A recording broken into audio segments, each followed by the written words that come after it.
Okay, let me see here. Rim brakes? Yes. Quill stem? Yes. Grungy splatter paint job? Oh yes. This has to be the most 90s bike I've ever gotten my hands on, and in this video, I'll be giving it a once-over to restore it to its former glory. Besides style points, this bike has a lot going for it, so let's take a closer look and see what made me want to pick it up. This bike was made by Nishiki, one of the iconic Japanese brands whose bikes were widely available during the 70s and 80s bike boom in the US. The brand switched hands after the late 80s currency shocks in Japan made it difficult to compete in the US market. A company called Darby Cycle was responsible for selling Nishiki branded bikes in the US from 1989 to 2001, and my bike falls into this time frame. Unlike many of the other brands I have built on this channel, there aren't many old catalog scans available online. I couldn't find much info at all on this model in particular, called Katmandu, but there are a few clues as to what it might have been. The frame was made in Taiwan out of Japanese Tange chromoly steel, and so was the fork. The frame has a small badge that says it was designed by Richard Cunningham, a legendary early mountain bike innovator who lent his expertise to some of the off-road bikes Nishiki offered during the early 90s. There is a single lug on the seat tube and one of these old-fashioned braze-on cantilever noodles. It fits 700C wheels and came with a 7x3 Shimano drivetrain. I spent a few hours trying to decode the serial number because many different patterns were used over the years, but this bike was likely manufactured at the tail end of 1989, making it either an 89 or 1990 model. I'm sticking by calling it a 90s bike though, because if it was getting its bottom bracket stamped inside the factory in Taiwan in September of 1989, it's unlikely to have even made it inside a bike shop to be sold before the start of 1990. My guess is this was intended to be a touring bike based on the name, the 3 bottle cage mounts, and wide gearing. Besides having a great steel frame, it also had good tire clearance and mounts for a rack, so it's definitely the versatile type of bike I enjoy working on. Now let's have a look at the condition it came in.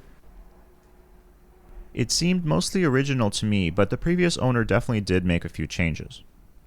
The bike was upgraded to V-brakes, which is a solid improvement over whatever old cantilevers it had originally. The tires, though, were switched to very skinny 25s, which is definitely not what was intended for this bike.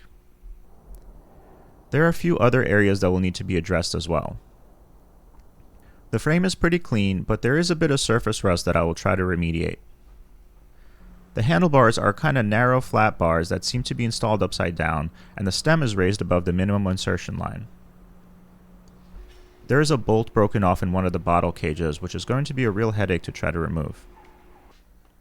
Strangely, the drive side crank arm was completely loose when I picked it up, and I was able to literally turn the bolt with my bare fingers.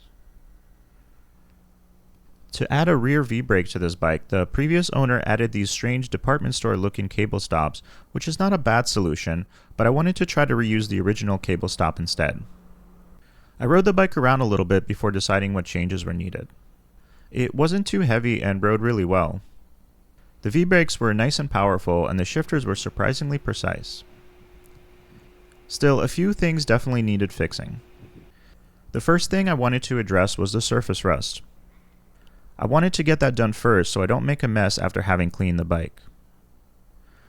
Normally, the process is to file down the rusty bits to the bare metal and then paint over it, but that's a lot of work, and there is another option. I have a can of this rust converter that I haven't used much, but I wanted to try it out on this bike. It chemically converts rust to a black protective surface which could then be painted or just left as is. I sprayed the areas of noticeable rust and wiped the surrounding area with a rag. This is probably the best frame to test it out on because I don't expect a little paint splatter to be noticeable here. I ended up having a fair bit of this black residue on the painted surfaces, so I wiped it with a rag and some degreaser, which did a good job of removing it. I think the converted black splotches look better than the rusty spots did before, and the frame will be better protected in those areas going forward. Next, I wanted to deal with the broken off bottle cage bolt. It's not a disaster to leave it as is. The bike has 2 other bottle cage mounts, and there are bolt-free solutions for a bottle cage as well, but I decided to give it a try. I have a set of these extractor drill bits that have their cutting pattern cut backwards, so they cut when turning in reverse. If I can get the bit to bite into the stuck bolt, it should help spin it out. The exposed part of the bolt is pretty small, so I thought it would be best to drill a small hole first to give the extractor bit a place to get started. I made a small hole and then used the extractor bit. Now the bottle cage works as intended. Okay, the part I didn't show you was that I broke the extractor bolt inside the hole, had to cut a bigger hole, and then re-tapped it with an M5 tap. It's a little crooked, but works well enough, certainly better than it did before. Be careful if you try something like this, it's super easy to mess up and destroy the whole frame. At this point, the pre-work was done and I was ready to remove a few parts I won't be using. I undid the cables and removed the big oversized cable stops. Next, I checked the chain for wear and it was definitely worn past the point of no return, so I took that off as well. I gave the frame another cleaning and added a layer of wax to bring a little shine to this unique paint job. The rest of the drivetrain was not especially worn, so I decided to keep it, but did use some of this metal polish on a few of the metal bits. There was nothing wrong with the loose crankset or bottom bracket, so I gave it a few turns with a socket wrench and it was spinning nicely. The bike was definitely not designed as a skinny tire road bike, so my next move was to get some wider tires on there. I chose these WTB 700x32 tires, which came off of the Bianchi Hybrid I previously did a video about. That bike was able to fit surprisingly wide tires, but it doesn't seem like the Katmandu would be able to fit anything huge. These All-Terrainosaurus tires are not super wide, but are going to be much more comfortable and better handling on city streets than the 25s it originally came with.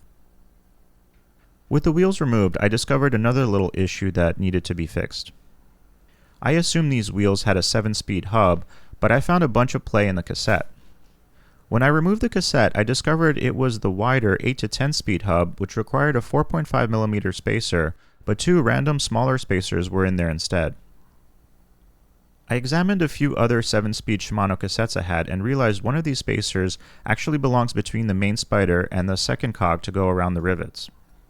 You can see the second cog has a narrower built-in spacer than the first cog, so another small spacer is needed here for proper shifting. The original handlebars the bike came with are okay, but nothing special. I decided a small upgrade was warranted.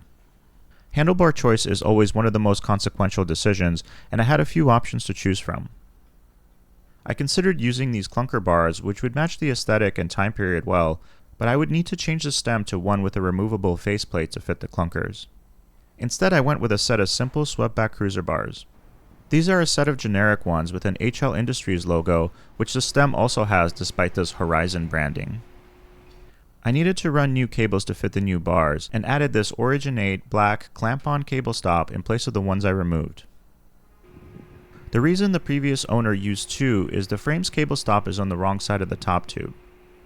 The old cantilever brake cable needed to meet this hanger doohickey right here, while V-brakes put the cable on the non-drive side.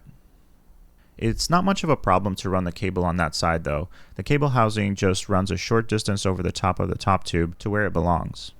And now the model name isn't covered up anymore. Like with many builds, I couldn't decide between black and silver, but had to choose one, so I went with black. Okay, now let's get a look at the finished build.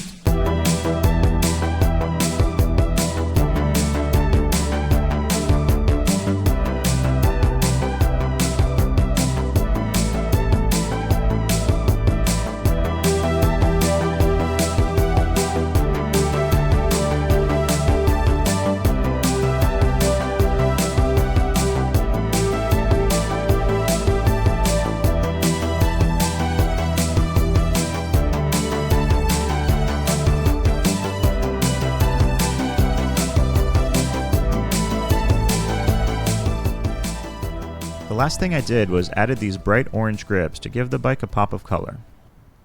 Let me know in the comments if it's a bit too loud and I should go back to a simple black grip. The bike rides really well and is nice and comfortable with the cruiser bars. I could have gone with basic riser bars and bar ends to be more period appropriate, but I think these bars will be more fun to ride in the long term. These V-brakes aren't a matching set and would be more appropriate for a later 90s bike, but I kept them as is anyway. What I really love about V-brakes is how even absolutely dirt cheap, no-brand sets like these have terrific stopping power and excellent modulation without even having to upgrade the cheap standard brake shoes they come with.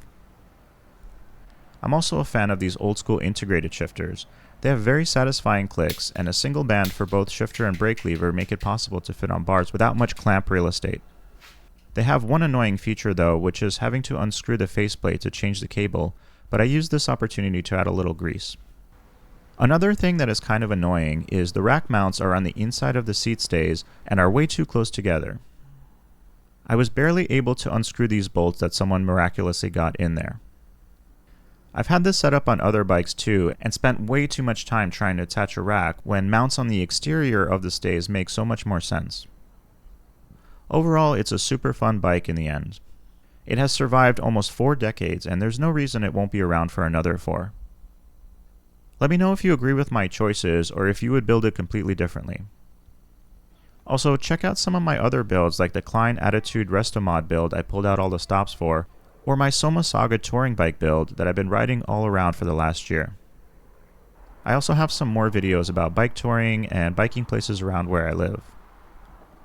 I'll have more interesting builds coming up soon, so stay tuned for that, and as always, thanks for watching.